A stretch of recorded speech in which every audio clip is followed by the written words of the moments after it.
Dans cette vidéo, je vais vous parler du Tangente Wave 2. Ça fait 4, 2.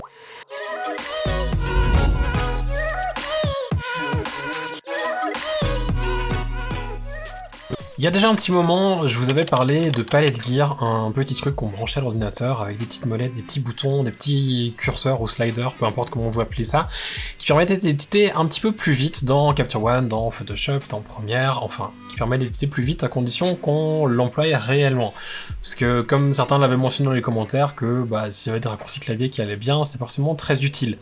En fait, il y avait un autre avantage que je trouvais aussi à ça, c'était ce côté très tactile de pouvoir travailler les photos sans avoir besoin de bouger notre souris à gauche à droite dans l'interface, où on peut simplement enlever les outils et travailler au visuel, et je trouvais ça assez chouette comme approche, surtout quand on a une approche artistique de la photo. Après la vidéo, en fait, dans les commentaires, des gens que j'ai vus en vrai ou qui m'ont envoyé des messages qui m'ont dit ok, c'est cool Palette Gear, mais par contre pour le prix, pour la peine, si je veux tous les curseurs que j'aurais vraiment besoin, quand je fais le total, j'arrive presque au prix d'un panel de chez Tangente Wave, qui est donc une entreprise en Grande-Bretagne, qui font à la base des panels pour la vidéo, mais qui sont maintenant compatibles pour Capture One aussi. J'ai pas encore testé dans Photoshop, mais en tout cas pour Capture One. Et du coup, il me demandait si ça valait la peine. J'ai eu un petit peu de chance parce que grâce à Capture One, j'ai pu avoir accès à un panel de Tangente, et en fait aujourd'hui je me suis dit que j'allais vous en parler. Alors plutôt que de vous en parler en mode test, parce que visiblement certains ont pas trop envie de voir du test tous les jours et tout le temps sur la chaîne, je vais essayer de vous faire un truc un petit peu différent dans cette vidéo, je vais voir si ça vous plaît,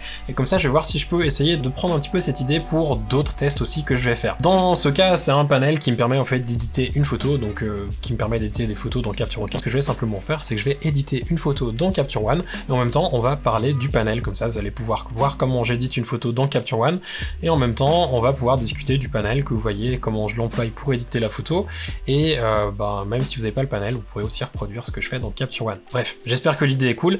Si elle est cool, déjà même avant la suite, n'hésitez pas à laisser un commentaire juste en dessous, comme ça je saurai si ça vous plaît ou pas, si c'est le truc à refaire ou si c'est nul à chier et que ça vous plaît pas du tout comme idée. On est donc ici dans Capture One, on a une photo que j'avais shootée, c'était l'an dernier, 2018, en avril, presque à la même période que j'enregistre ça. Ce que je vais commencer par faire sur cette photo, c'est la recadrer. Pour recadrer, c'est sur mon clavier, je vais aller dans le coin et tirer un petit peu mon cadrage vers le bas. D'ailleurs, j'ai un cadrage qui est un petit peu trop haut sur le bas et qui me gêne, c'est une des raisons pour lesquelles je recadre vers le bas le sommet. V pour valider, ou pour revenir au curseur ici, et ça me permet déjà d'avoir un cadrage qui correspond un peu plus à ce que je veux. Je vais le déplacer un poil plus au milieu, comme ça me paraît pas trop mal. Une chose que l'on va commencer par faire, c'est créer des calques. On va essayer de travailler uniquement sur des calques de manière à garder le fond vierge et pouvoir revenir en arrière quand on l'entend. On va donc faire ici un nouveau calque, on va faire nouveau calque rempli. Je vais appeler le premier rouge à lèvres, ou RAL pour rouge à lèvres, et je vais essayer d'unifier un petit peu la couleur rouge. On va aller dans l'éditeur de couleurs, on va aller dans ton cher, parce que oui, l'outil ton cher n'est pas que pour les tons chers, malgré son nom. On va cliquer sur la pipette, on va cliquer sur le rouge ici, et on va essayer de déjà contrôler ce qui est sélectionné. Il y a un petit peu plus que juste le rouge à lèvres, on va donc diminuer la douceur pour avoir une sélection un petit peu plus précise, et on va diminuer ce qui est peu saturé ici sur la partie intérieure du disque des couleurs. On va enlever un petit peu tout ça, et on va laisser ça comme ça. Ok, on voit qu'on a une sélection qui est assez bien, mais qui prend d'autres choses que ce que l'on voudrait unifier, que l'on va donc pouvoir faire par la suite. On va déjà faire nos réglages, et ensuite on va pouvoir peaufiner un petit peu le masque, on va l'effacer complètement et le rappliquer que sur la bouche. On va cliquer ici sur afficher gamme de couleurs pour réactiver toutes les couleurs de notre photo. Uniformité, on va prendre la teinte, on va essayer d'uniformiser un petit peu ça, je vais la pousser vers le haut. Vous voyez qu'ici le coin interne de la bouche, du coup il a changé. Si je fais avant et après, il est un petit peu plus rouge, orangé, et avant il était un peu rosé. Je vais augmenter la saturation, je veux vraiment avoir une bouche qui est saturée. La luminosité, par contre, je vais pas forcément toucher, peut-être un tout petit peu, si ça peut récupérer aussi le coin, ça serait pas mal, autrement c'est le genre de choses que je ferais dans Photoshop. Je vais pas trop le pousser parce que sinon je vais perdre complètement la forme de la bouche. Je vais donc juste l'augmenter un peu, et là je le pousse un peu plus que ce que je ferais pour la peau habituellement. Du moment où ça c'est fait, je vais aller dans les valeurs, et ici la valeur pour la teinte, si on la pousse à gauche on a plus de rose, si on la pousse à droite on a plus de vert. Je vais donc aller un peu plus vers la gauche pour avoir un petit peu plus un rouge qui est rosé et un peu plus profond. La saturation je vais l'augmenter là encore une fois. Comme vous voyez sur les oreilles, ça commence à devenir très rouge, on va devoir donc changer ça. Luminosité, je vais la diminuer un peu, c'est un peu plus foncé maintenant. Si on fait avant et après, on est pas trop mal. Dans le calque ici, on va donc faire clic droit réinitialiser et ensuite on va prendre le pinceau et passer simplement sur la bouche. On va juste contrôler d'avoir un flux opacité à 100, c'est le cas. M pour afficher le masque, pas besoin d'être précis, de toute manière il n'y avait pas de rouge autour. On appuie sur M pour le désactiver et maintenant on a ce réglage qui est fait que sur notre bouche. On va faire un nouveau calque, on va le faire rempli, on va le mettre juste en dessous. Je vais l'appeler Luma pour tous les réglages qui sont liés à l'exposition au contraste. Sur cette photo, on a ici, je vais prendre l'outil V, déplacement, donc ici V, et je vais contrôler juste les valeurs que j'ai dans les hautes lumières, pas forcément dans la brillance, parce que c'est normal que ça soit très exposé, mais juste à côté. Je vois que, donc là j'ai les valeurs lab actives, pour les activer, affichage, ensuite valeur lab générique, ce qui me permet d'avoir vraiment les valeurs de luminosité séparées de celles de la couleur. L'idée pour moi ici c'est d'avoir quelque chose au niveau des hautes lumières qui soit entre aux alentours des 80, 80 à 90, mais 90 étant vraiment le maximum, et 70 ou un petit peu plus haut pour les tons chers, parce qu'elle a vraiment une peau qui était très claire. Donc là on voit qu'on n'est pas trop mal, on est aux alentours des 70 à 80. Je vais pas forcément exposer plus, par contre ce que je vais faire c'est que je vais rajouter un peu de contraste. Pour ça je vais par contre là utiliser le panel tangente plutôt qu'aller chercher mon outil dans le panneau d'exposition. Je prends juste mon curseur ici et je vais tourner un petit peu pour ajouter du contraste. Ce qui est génial en fait avec le panel tangente, c'est que d'une part les curseurs sont un peu plus fins que ce que l'on a avec Palette Gear. En plus de ça, en fait, on a un petit écran, donc du coup si je regarde en fait sur mon panel tangente pendant que je travaille, j'ai un petit écran qui m'indique le curseur, ce qu'il fait, et en plus, en dessous du nom de la fonctionnalité, on a une ligne qu'on peut définir en pourcentage, ou alors qu'on peut faire remplir comme une progress bar quand on fait un téléchargement. Comme ça, on voit exactement ce que l'on fait, si on fait quelque chose ou non. Comme on voit ici, on a plus 12 de contraste, alors que tout à l'heure, si là j'appuie sur le panel tangente pour remettre à 0, on n'a plus rien. Et c'est vraiment du temps réel. C'est vraiment très agréable à travailler avec. Au niveau tactile, les sensations sont largement meilleures que ce que l'on a avec Palette Gear.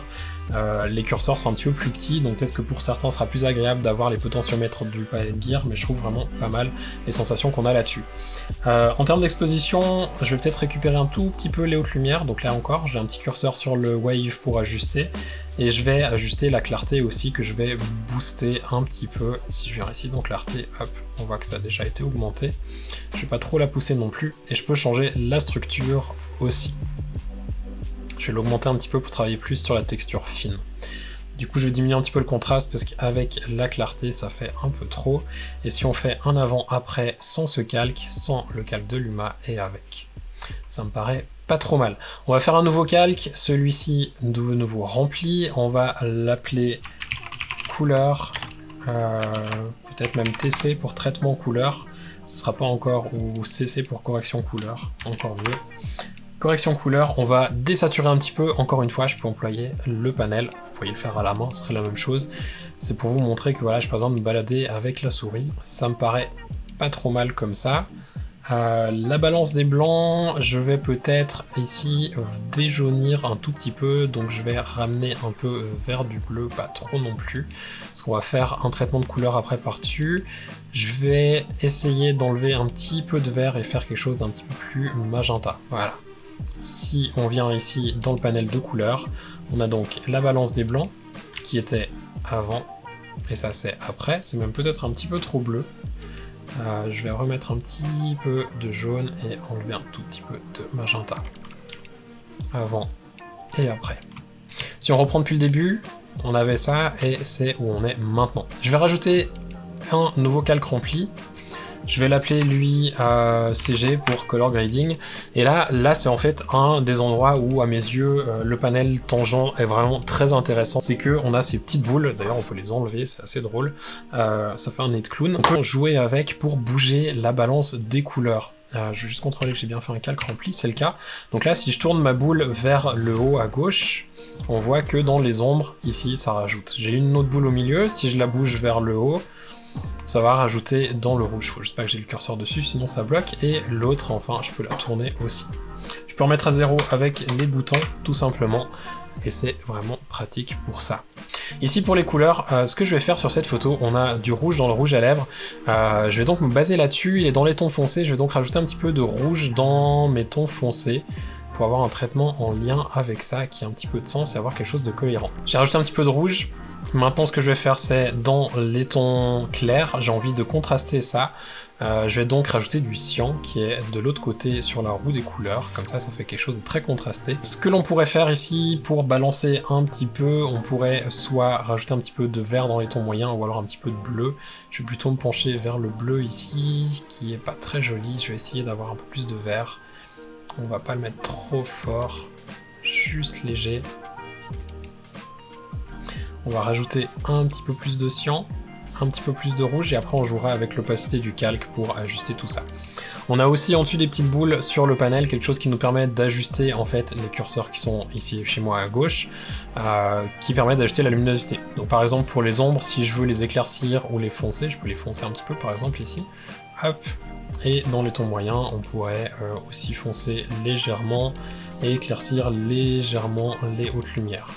Je vais maintenant ajuster l'opacité de ce calque, et si on refait un avant-après, point de départ, et où on est maintenant. Vous voyez, on a plus travaillé sur les couleurs qu'autre chose. C'est peut-être pas la photo idéale pour vous montrer le panel tangente, parce que effectivement qu'on peut faire beaucoup plus de choses beaucoup plus rapides quand on travaille sur du low, mais c'est pratique pour faire des ajustements assez précis, parce que c'est vraiment très fin au niveau des petites molettes. Les boules pour le traitement de couleurs sont vraiment très agréables, c'est quelque chose que je trouve génial. Avant d'avoir le panel, en fait, les balances des couleurs, je les employais, mais je les employais pas souvent parce que je préférais travailler avec les courbes où je trouvais que c'était plus précis avec la souris.